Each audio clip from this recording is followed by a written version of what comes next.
Kleber, já nos escuta? Escuto perfeitamente. Ah, ok. Então já vamos voltar um pouquinho então aquilo que você falava, que a gente não conseguiu entender muito bem por conta da conexão.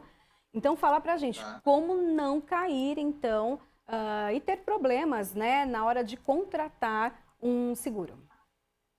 tá, legal. Bom, vamos lá, gente. Primeira coisa é buscar bons profissionais, né? O mercado tem muita gente boa atuando com essa modalidade de seguro, né? Como você citou, o seguro de automóvel.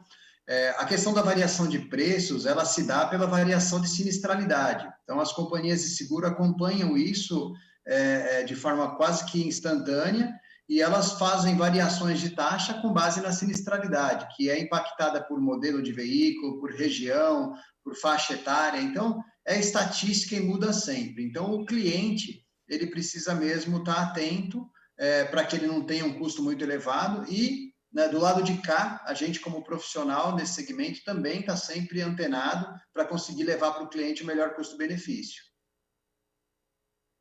E, Kleber, conta um pouquinho pra gente. Na comparação com outros países, o brasileiro tem mesmo o hábito de fazer seguro de automóvel, não é mesmo? Na comparação com outros países, né, quando a gente fala de Europa e quando a gente fala do mercado norte-americano, a cultura do seguro já está muito mais enraizada, né? Aqui no Brasil, a gente começou comprando seguro principalmente por receio do que por desejo de ter tranquilidade. E como o automóvel é um risco muito iminente na vida do brasileiro, por conta de tudo que a gente já sabe, muito roubo, acidente de trânsito, então as pessoas compram mais o seguro de automóvel, o que vem também mudando aí ao longo dos últimos anos, né? Outros riscos já estão ganhando mais atenção do consumidor. Mas aqui no Brasil ainda é o seguro de automóvel o seguro mais praticado, mais popular. Muito embora apenas 30% da frota de veículos é segurada. Kleber, no caso aí das enchentes, né? A gente entra então nesse momento, esse período do ano, que as enchentes até acabam sendo comuns em algumas regiões. A pessoa acha que tem ali o seguro, que está tranquilo e resolve enfrentar uma enchente. O carro é coberto ou não? Vamos lá. Se eu estiver parado no trânsito e aquela rua onde eu estou parado encheu e atingiu o meu veículo, está sim coberto, né? Quando é que não está coberto? Quando eu tomo para mim o risco de encarar uma enchente. Então, eu estou chegando numa rua, ali na frente está alagado, eu vi que está alagado, mas eu falo, não, eu vou tentar passar. Meu veículo não foi feito para rodar na água, então fatalmente eu posso ter um prejuízo, né? Pode entrar água pelo escapamento, entrar água no motor, e a senhora tem como entender que o veículo estava ligado e funcionando e acelerando no momento em que entrou água. Então, nesse caso em que o risco foi tomado para si, a seguradora tem o direito de recusar a indenização. Quando o meu veículo está parado, mesmo sozinho ou comigo, mas a enchente vem e eu não tenho para onde correr, aí não, aí é um risco que está coberto pela pólice. Eu só queria complementar aí essa pergunta.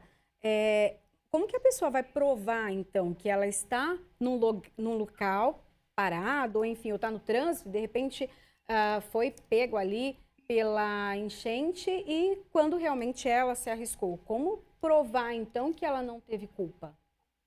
Legal, muito boa pergunta. Se eu estou parado no trânsito, numa situação em que eu não tenho como sair, porque eu tenho um carro na frente, carro atrás e carro dos lados, a melhor coisa é desligar o veículo. Por quê? Porque quando o veículo está desligado, o motor não vai receber água. A melhor forma que a seguradora tem para provar que você estava utilizando é o motor do carro cheio de água. Isso acontece quando eu estou acelerando em uma região onde a água ultrapassa a altura mínima suportável pelo veículo. Agora a gente falando um pouquinho, né, Kleber, de renovação. O que que a gente tem que ficar atento aí na hora de renovar, né? A gente, principalmente no caso de sinistro, né? É viável a gente continuar aí com a seguradora por uma questão de fidelidade ou é bom a gente cotar? Dá umas dicas pra gente aí, pra quem tá em casa, de como fazer essa renovação, o que que vale a pena. Legal. Bom, o corretor de seguros hoje, né, que é a área na qual a gente atua, ele tem diversas opções para o cliente.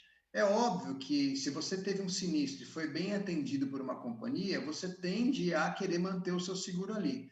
Mas muitas vezes não é nem a vontade do consumidor, muitas vezes a seguradora se recusa a renovar um seguro de alguém que teve sinistro na vigência anterior. Então, é papel do corretor de seguros oferecer múltiplas opções para o cliente. Então, antecedência, eu acho que é a palavra-chave, né? Sempre buscar com uma antecedência aí mínima de 20 dias, já começar a fazer os estudos para entender qual a seguradora que vai acolher melhor aquele risco e, portanto, vai oferecer uma taxa mais interessante para o cliente. Kleber, explica um pouquinho melhor isso para a gente. Então, quer dizer que a seguradora ela pode se recusar, então, a renovar esse contrato e ela pode também se recusar a pagar o sinistro, caso seja necessário? Olha, vamos lá. Primeiro, o contrato entre a seguradora e o cliente é um contrato que pode ser não renovado por qualquer uma das partes. Então, se eu sou um cliente que tem um alto índice de utilização, as chances de eu ter o meu seguro recusado pela seguradora são grandes. Isso acontece com uma frequência muito grande. Não é tão falado assim, por quê? Porque se o seguro do cliente está na seguradora A e o corretor, na renovação, percebe, ele oferece a seguradora B, a seguradora C e o cliente continua coberto. Mas acontece muito do cliente não conseguir renovação naquela mesma seguradora em que ele estava quando ele teve sinistro. Isso acontece com uma frequência muito significativa. Com relação à recusa de indenização, as recusas podem acontecer de diversas formas, mas quase sempre porque a companhia identificou má-fé, algum tipo de situação que não estava prevista no contrato, um agravo de risco, uma alteração técnica, coisas do tipo que não estão previstas naquele risco que foi contratado, podem sim ocasionar uma perda de indenização. Agora, Kleber, muitas pessoas, né, acabam não fazendo, às vezes, o seguro alto porque pensam que não vão usar, então pode ser um dinheiro aí que pode ser gasto com uma outra coisa. Então, por isso também que os seguros acabam oferecendo outro tipo de serviço, como, por exemplo, chaveiro, manutenção de casa. Isso acaba encarecendo mais ainda o seguro alto? Olha, não. Essas assistências 24 horas, elas começaram há alguns anos atrás, né, aproximadamente 20 anos atrás, e elas só foram sendo enriquecidas ao longo do tempo. Então, essa despesa com assistência 24 horas é uma despesa de marketing das companhias. Então, elas foram atribuindo, né, esses novos serviços justamente para agregar valor para o cliente, porque a percepção do cliente em relação ao seguro era uma percepção muito fria. Eu compro um seguro, gasto R$2.000, passam 12 meses, eu não utilizo, e eu vou lá de novo, coloco mais R$2.000 e não utilizo. Então, as pessoas tinham uma percepção muito fria. Então, esses serviços adicionais, que vêm trazendo comodidade, as pessoas convidam, chamam a manutenção para trocar um chuveiro, para trocar lâmpada, para fazer alguns reparos, reparo em máquina de lavar, reparo em geladeira. Então, tudo isso agregou valor. O que precisa acontecer cada dia mais, pessoas que estão no meu papel, né, de fornecedores do mercado, instruir o cliente a utilizar. Né? Então, isso não encarece o seguro, isso é marketing, para atribuir mais valor para o produto, e os clientes precisam usar. Muitas vezes, o cliente deixa de utilizar, compra um serviço que ele tinha gratuito no seguro de automóvel, por exemplo, ou no seguro residencial, e aí depois ele entende que o seguro não tem muito valor, né? Mas na verdade tem sim, tem muita coisa interessante para o cliente utilizar. Uma outra coisa que você disse, com relação à percepção, né? A gente acha que compra para não usar, mas isso não existe. Quando você compra uma apólice de seguro, você já está utilizando. Por quê? Você está se livrando de determinados riscos. Essa tranquilidade que a gente tem quando sai para jantar e deixa o carro na rua, quando vai visitar um amigo e deixa o carro na rua, ela só é permitida porque nós temos uma apólice de seguro. Então, eu diria que você está comprando essa tranquilidade. Kleber, o que não pode faltar de jeito nenhum ali na hora da contratação de um seguro, né? Até a gente comentava aqui quando você estava, a gente fazendo a reconexão, né, com a sua entrevista, falando um pouco de várias coisas que acontecem, vários detalhes, né, nas entrelinhas dos contratos que a gente acaba passando batido, né? Mas o que não pode faltar de jeito nenhum? Quais são os itens essenciais de um contrato? Tá, legal, muito bom. Não pode faltar verdade. Riqueza de informação. Quando eu vou conversar com você para te atender, eu preciso conseguir levantar o seu risco corretamente. Como é que eu faço isso? Através de algumas perguntas que a gente já tem, né, no nosso script, para que eu entenda a sua necessidade. Então, se você é alguém que visita clientes, eu preciso mencionar que você visita clientes. Se você é alguém que não tem garagem, eu preciso mencionar que você não tem garagem. Então, muitas das indenizações frustradas no mercado acontecem porque não tem riqueza de informação. O brasileiro ele ainda não está preparado para entrar na internet e comprar um seguro. Ele pode até fazer isso, mas aí ele está colocando algumas informações que às vezes ele julga que estão corretas, mas ter do outro lado um profissional que vai orientá-lo para que ele realmente saiba qual é a consequência daquela informação é muito importante. Então, não pode faltar verdade nas informações, o CEP de onde eu moro, se eu sou casado, se eu tenho um filho que tem menos de 25 anos e pode eventualmente dirigir o veículo, todas as informações elas vão contribuir para a elaboração da minha taxa específica de risco. E é isso que vai precificar o meu seguro. Então, se eu falhar nessas informações, eu posso ter um problema lá na frente. Tendo verdade e clareza, dificilmente vai dar problema. Mas até dentro disso, né, que o Kleber fala, tem muita gente que acaba não contando algumas informações, acreditando que o seguro vai sair mais barato. Isso acontece, né? Mas daí depois a conta vem, é isso, Kleber? No final das contas é o seguinte, se o seguro for mais barato, é porque o teu risco foi identificado como menor.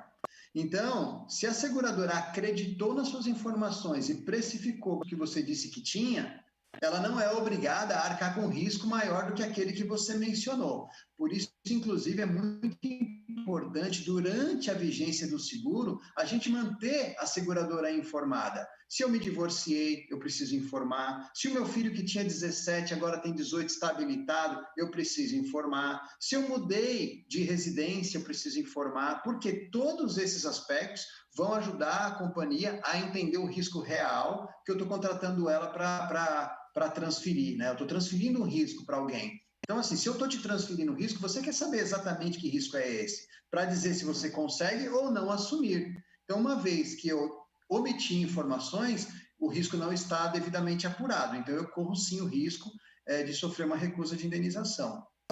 Agora, Kleber, nesse momento aí que a gente está passando de crise, também de isolamento social, as pessoas acabam saindo menos de casa, ou pelo menos deveria ser assim, as seguradoras estão mais flexíveis quanto a valores, até para manter o cliente?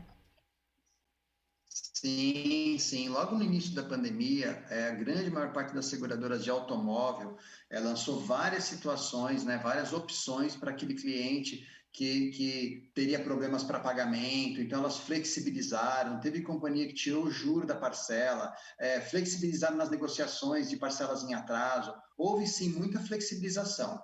E por conta dessa redução de trânsito que a gente sofreu em 2020, que foi muito grande, as taxas também foram reduzidas.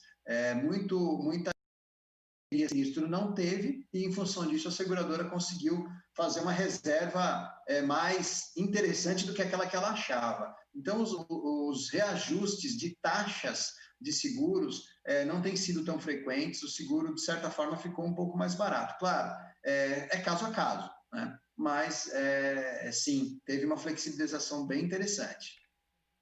Ô Kleber, e nesse momento, então, de pandemia, que muitas pessoas tiveram, então, um impacto econômico, também o setor acabou sofrendo também nesse momento ou não? Olha, no que diz respeito a seguro de automóvel, no começo da pandemia, sim, né, o pessoal começou... A gente bateu um desespero em todo mundo, né, gente? Nós nunca vivemos uma situação como essa. Então, teve gente que saiu vendendo carro, a pessoa tinha 2 carros, vendeu um. Então, sim, uma queda bem significativa. Houve também uma queda significativa por conta da paralisação das montadoras, né? Então, os veículos ficaram com a fabricação represada. Só que logo, quando a economia começou a retomar, mas depois do meio do ano, as montadoras voltaram, isso veio assim com velocidade de volta. Então, não acho que dá para afirmar que as seguradoras tiveram perdas. Eu acho que teve um momento ali de readequação, mas logo depois começou a voltar ao ritmo normal, e em virtude dessa redução de utilização, eu diria que as seguradoras, grande parte pelo menos, fechou o ano de 2020 com um resultado muito interessante. A pandemia, não vejo que ela prejudicou esse mercado. Até pelo contrário, eu acho que a gente começou a ter uma consciência um pouco mais aguda em relação ao risco. Eu acho que, de certa forma, né, ninguém queria isso, mas até ajudou o mercado de seguros, é a minha opinião. Rede Alesp, agradecer as dicas e os esclarecimentos que você trouxe para a gente. Muito obrigado, até uma próxima oportunidade, então. Eu que agradeço, gente. Tudo de bom para vocês. Obrigada, ótimo dia para você. Bom, o